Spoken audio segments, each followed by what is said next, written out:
Imagine this. You feel a tightness in your chest, a surge of adrenaline takes over, anxiety ripples through your body, because you're about to meet somebody very, very dangerous. An online predator. But you're not the prey.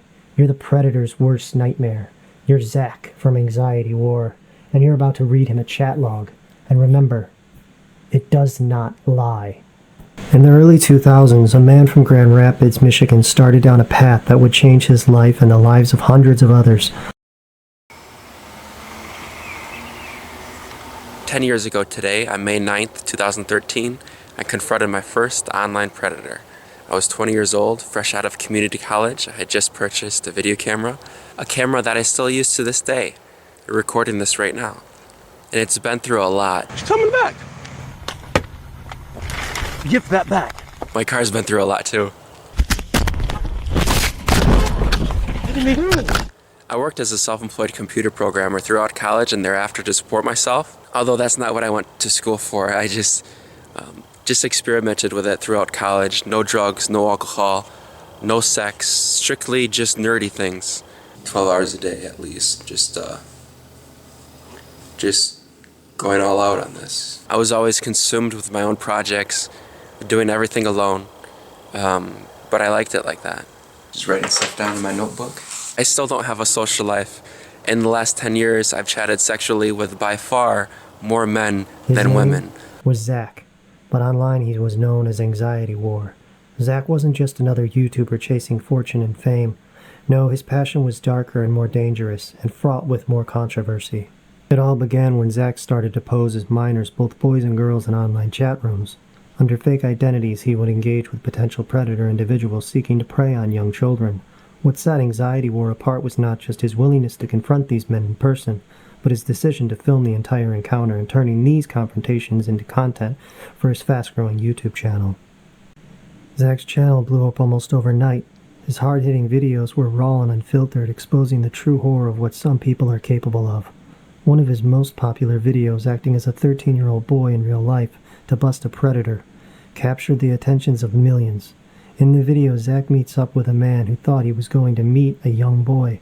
What the predator didn't know was that Zach had a camera rolling and was ready to confront him face to face. This video alone racked up over 16 million views and set Anxiety War's subscriber count soaring. Zach became sort of a vigilante hero to many men, who wasn't afraid to do what law enforcement often couldn't do or wouldn't do. His channel soared to 950,000 subscribers, and people were rooting for him. Some even saw him as the digital Chris Hansen. Zach's videos were gritty and real, and that authenticity drew people in. People think a criminal is a stereotypical look. It can be anybody. First at 10, the vigilante responsible for helping put accused sex predators behind bars, speaking only to Fox 17 tonight. Many people know him by his YouTube profile, Anxiety War. He poses as a 15-year-old girl online, but he's actually a 23-year-old named Zach Swears. As Anxiety War's popularity grew, so did the risks. Zach's videos weren't just drawing in new viewers, they were gaining the attention of law enforcement, lawyers, and YouTube itself. While many saw his work as heroic, authorities had a different perspective. By 2016, law enforcement in Michigan had started issuing warnings about the vigilante justice. Concerned that Zach's methods posing as minors and luring predators into meetings could interfere with ongoing investigations. Worse, the confrontations could turn violent. One near fight during a sting operation served as a grim reminder of how dangerous these confrontations could be. Now don't get me wrong, Zach was careful to avoid entrapment and to follow legal advice as closely as possible, but there was always the looming threat of lawsuit from those he exposed. New tonight, the man behind a series of YouTube videos where he confronts alleged sexual predators is now facing another lawsuit. The most recent, filed in circuit court yesterday, alleges that Zachary Swears stalked and invaded the privacy of the man in his most recent video. 24 News 8's Sarah Hurwitz is in studio control tonight after talking with the plaintiff's attorney. Sarah? Good evening, Marley. In that lawsuit, it alleges that Zachary Swears misled the man and intentionally engaged in a sexual conversation before indicating that the woman he was pretending to be was a minor, essentially setting him up. He's suing me for slander, saying what I produced, the video on YouTube, is not true, saying that he didn't intend to have sex despite him admitting that he said those things. It's an excuse that's been seen on Dateline NBC to catch a predator, Polk County, Florida stings. It's been seen everywhere. It's one of the only things these guys can say in response to serious allegations. This video in response to Zachary Swear's first lawsuit against him. The allegations in his most recent case, similar to the first. We have the invasion of privacy claims. We also have the defamation claims.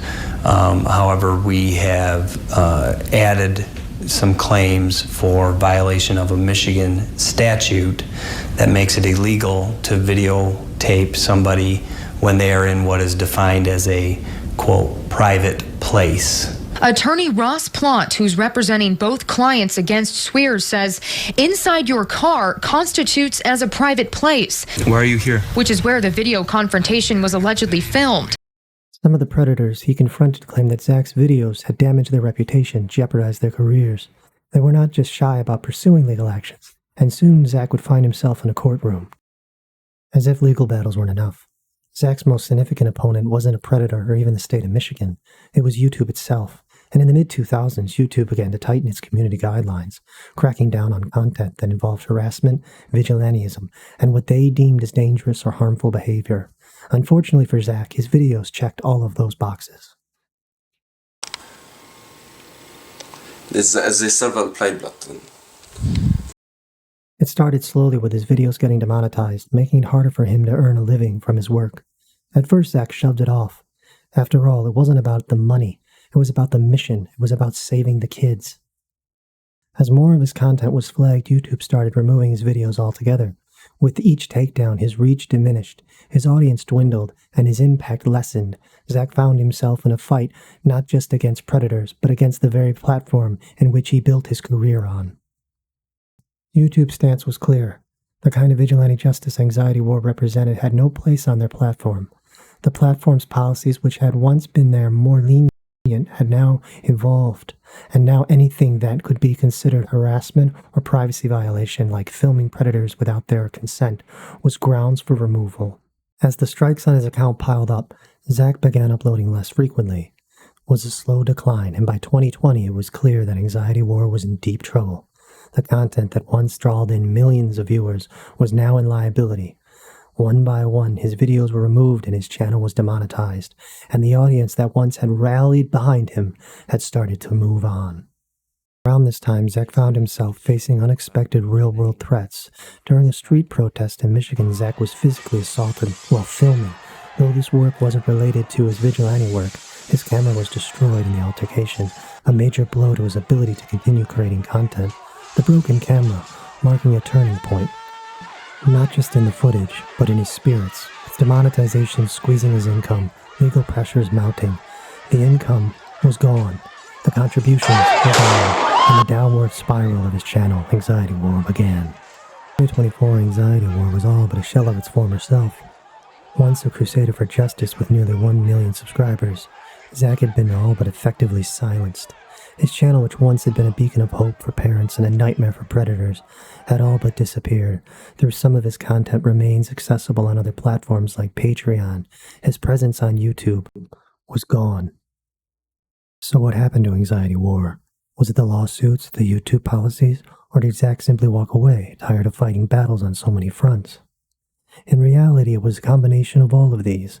The pressure from legal battles, the constant demonetization, and the real-world dangers he faced took a toll. Zach had set out to make a difference, to catch predators and to protect kids. His last-ditch efforts to save his channel, he had these words to say. I am often asked, why did you delete this predator video or that predator video? I haven't. YouTube has. Here on YouTube, if you want to, you're pretty much free to watch almost anything you'd like. Men shaving their buttholes, people using illicit drugs, even people murdering each other sometimes. Yet my videos, exposing online predators, educating the public about who they are, how they operate to keep children safe, are somehow too much. And not because of the predators' illegal and disgusting actions, sending pictures of the penis, wanting nude photos of who they think to be an underage girl, trying to have sex with an underage girl or boy. Not because of the predators' reprehensible actions, but because of my own. Doing the right thing, doing nothing illegal, just simply being a messenger of a very dark and often hidden truth that continues to plague our society. My predator videos have led to real victims speaking up, real arrests, That's resulted in 7 people facing felony charges. and vigilance from an imminent danger that is online predation, of which I've highlighted here on my YouTube channel since 2013. For years, YouTube has been relentless in deleting these videos, even ones in which there is no confrontation meetup, even ones in which I have blurred the faces of the people that I confront, such as the recent re-upload of acting as a 13-year-old boy in real life to bust an online predator. These videos still get deleted, and I receive strikes that greatly threatens the existence of this channel in its entirety.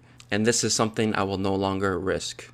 The Anxiety War YouTube channel has many videos not related to online predators that I'm very proud of, related to mental health, helping people, and just having good, clean fun. And I think that serves as a reminder to those watching, especially victims, that as bad as things can be, you can't let that consume your life. To find an escape and embrace who you are, no matter what people think. Unless if you're an online predator, then... In the end, Anxiety War wasn't taken down by predators or lawsuits.